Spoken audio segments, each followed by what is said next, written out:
Hey, thanks for watching How to Heaven. So today's video is kind of my tips and tricks on working on a car. It's more for beginners than anything else, but I'm gonna lay it out for you.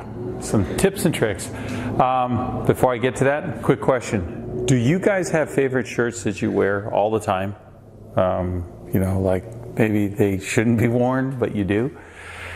Put that in the comments if you do, and what kind of clothing it is, and maybe how you can tell it's one of your favorites. All right, thanks for watching How to Heaven.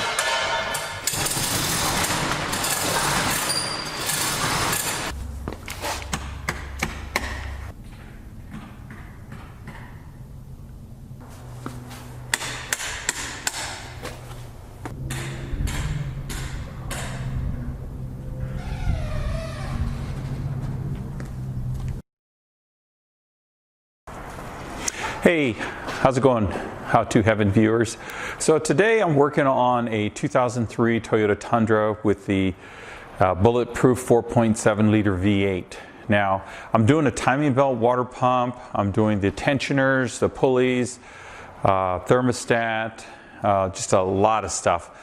I'm not going to do a video on that though, and the reason is there's enough videos out there that are pretty concise that you should be able to navigate your way through them just by watching the videos. So I'm just going to do some advice, and my advice on doing this timing belt job is, number one, buy Toyota parts. The Asian AISIN brand is the OEM supplier to Toyota, so that's what I recommend. I've put in aftermarket parts in the past. Water pumps don't last. This has got 190,000 miles on it, and it looks to be an original water pump. Although I will say that I believe the timing belt was done. The previous owner had no knowledge, so I'm just going to go ahead and replace it. If you don't know, timing belt's about $50, and if you don't replace it and it breaks, you're going to be buying a new engine. So you know, my advice is, if you want to drive your truck and you want it to be reliable, then do the maintenance.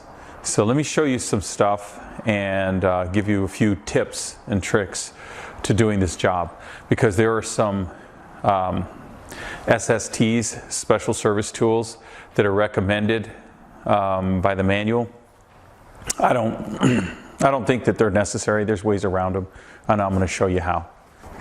So here you can see I've got the engine all apart, and the seals are out, the camshaft pulleys are out, the crank pulley's out, the water pump's gone, so I got it all taken apart. But to get to this stage, if you don't have the proper tools, it's a nightmare. So number one, how do you remove a crank pulley without having any special tools? Well, I'm going to show you. So here's your crank pulley right here. It's this one. And this is the actual crank pulley where the timing belt goes, and here's your bolt that holds it all together. So the easiest way, and I know that you know there are people out there that'll say this is dangerous, or you know, get the special service tool, and that's all great and fine. If you can afford it and you can find it, by all means, get the tools. Pay somebody to do it, whatever. But I'm here to show you a shortcut. So let me see. Here's the shortcut. So you're going to get a breaker bar like this. And here's the socket. It's a 7/8 inch socket. There's also a metric equivalent. I don't know what it is, but this fits very well. Won't slip, won't strip. Then you're going to get your 1/2 inch breaker bar. You're going to put the two together like that. Okay? Now, then what you're going to do is you're going to take your breaker bar and you're going to put it in your engine compartment. And I did mine like this. Okay? So I had it in here just about like that. And you can see it's resting, the breaker bar is resting on the air conditioner pulley. So what I did was I tied a string, just a small nylon string, between the handle and this air conditioning line. Having a problem speaking here. Anyway, you tie that off like that. Make sure that the socket is relatively straight. You don't want that socket canted. You don't want to strip the bolt. You want to give it one shot and it'll work. So, what do you do after all of that? You crank your engine. Just barely touch the key. These engines will crank 2 or 3 times even if you just barely touch the key. And once you do that, it will pop loose. And it works every time. I've done it on 22R engines. I've done it on 2TR engines. I've done it on the2UZ-FE. It's the 4.7 liter, and it works. And that's all it takes. That will save you a ton of time and anguish.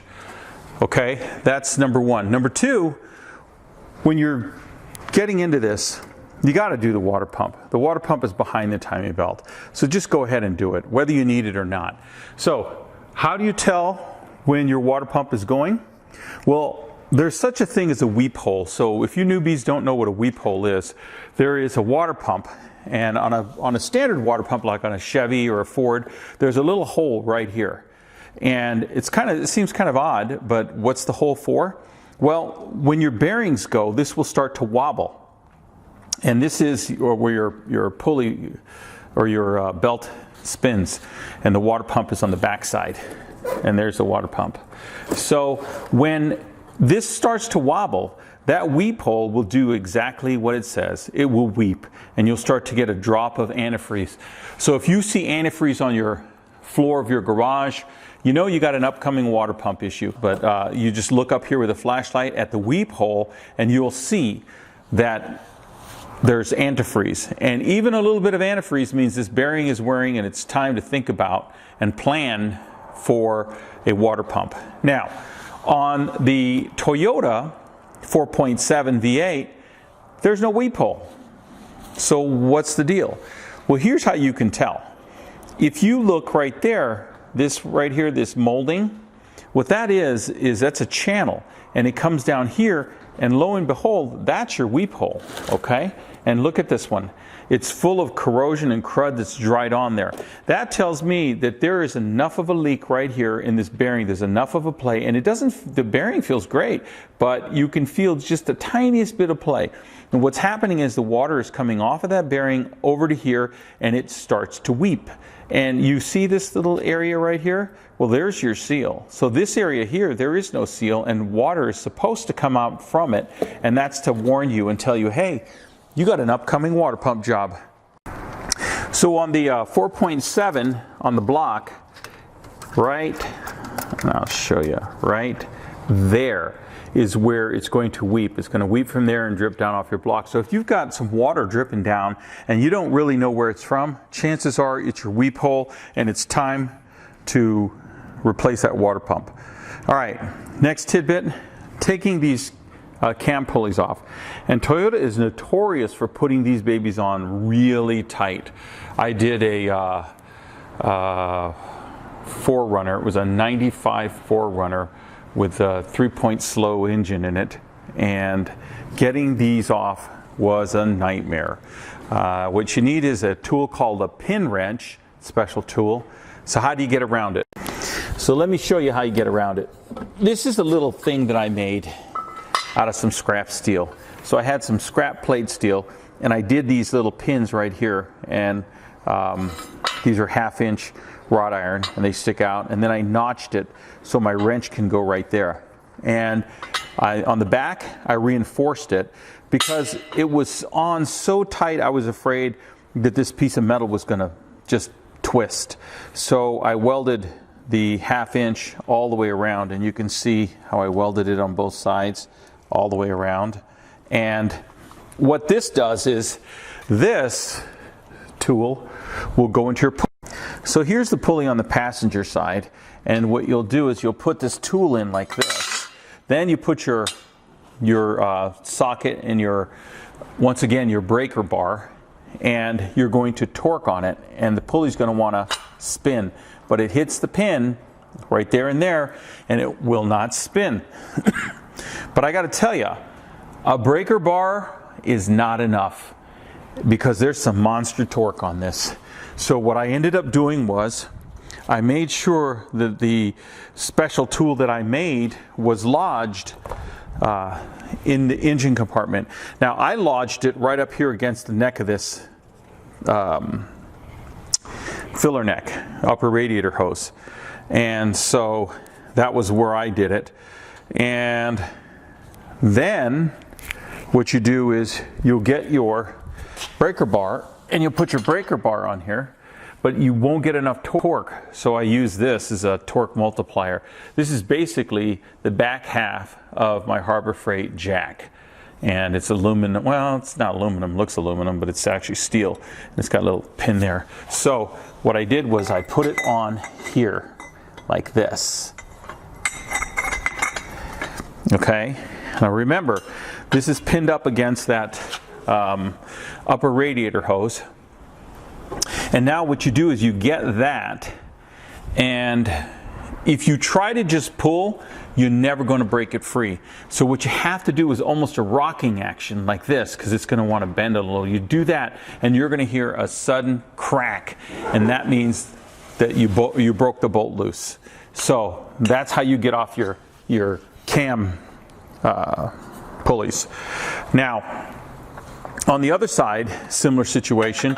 So you're going to put it on this cam pulley like that, and then you're going to do the same trick, and you're just going to rock that torque wrench and it'll come off. All right, another tip. When you take things apart, keep the bolts with the parts. So especially on things like a water pump. You see this water pump, it's really complicated because it's got all kinds of bolts. It's got studs, just straight studs with a little nut or built into it. You've got all these bolts, you've got other nuts. So keep them together. The advantage of keeping them together is that when it comes time to put them together, you're going to know where every fastener is, and you can see all my fasteners are put as close as possible to the location where they came out. Some of the stuff like these are pretty obvious. They came from there. So it's something that will really help you. Now, when you're doing the water pump, you know I kept my old water pump. So what do I do with it? I will transfer these bolts from this water pump back to the old water pump just so that I can see the position, because I'm going to lift this up and all the nuts and bolts are going to fall off.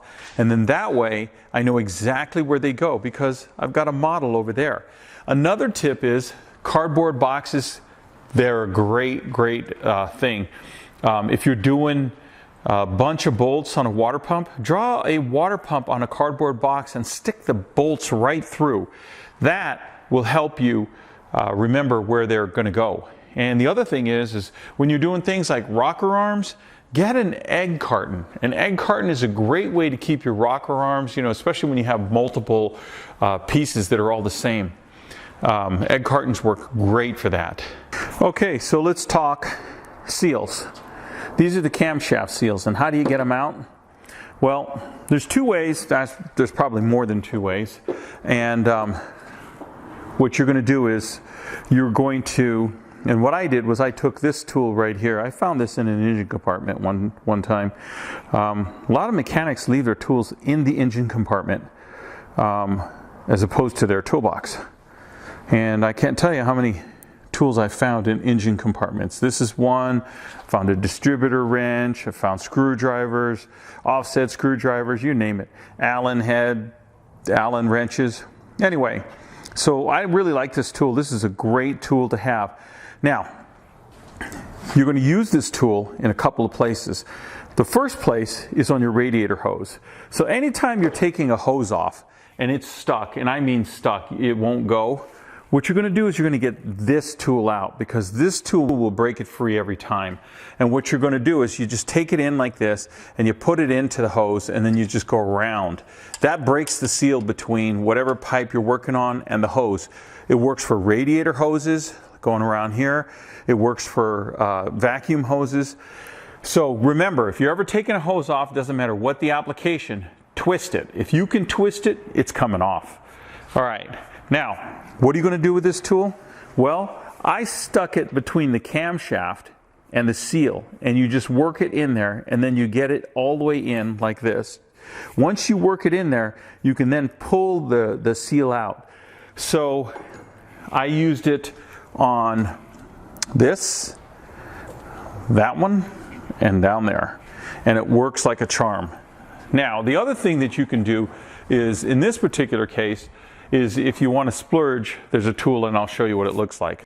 All right, it kind of looks like a little pick, but like a pickaxe, but it's not. It's this right here. And this is it's made just for removing seals. It's a seal puller, okay? Now, what you want to do is you want to just stick that in there. If you use that little pick tool and you make a hole, you can get this right in, but it'll go right between the seal and whatever shaft that you're working on, and then you can just kind of work it out and rock it on this fulcrum, and it will pull that seal out. Now, sometimes people will say, well, watch out, you don't want to scratch your shaft. These are hardened. The chances of scratching them doing it that way is pretty slim. Now, if you're going to get a screwdriver and a hammer, yeah, you're going to gall your surfaces, and then you got to watch out because it's not going to seal. Now, the other thing that I've seen people do is they'll take a screw, they'll either screw a machine screw in, or they'll drill a little hole and they'll screw it in. That's kind of dangerous in this case because you've got the back side of this aluminum piece right there, which goes into your cylinder head, and I just wouldn't advise doing that. I don't like to do that unless you know what's on the other side. So make sure when you do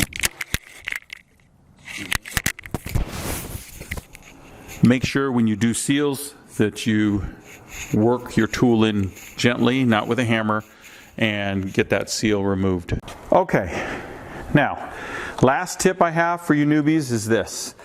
If you're going to go through the trouble of taking it apart, clean your parts before you put them back on, because oil and dirt can get in the way of your seals, and you don't want to do this job over again because you have seepage or you have an oil leak or a water leak.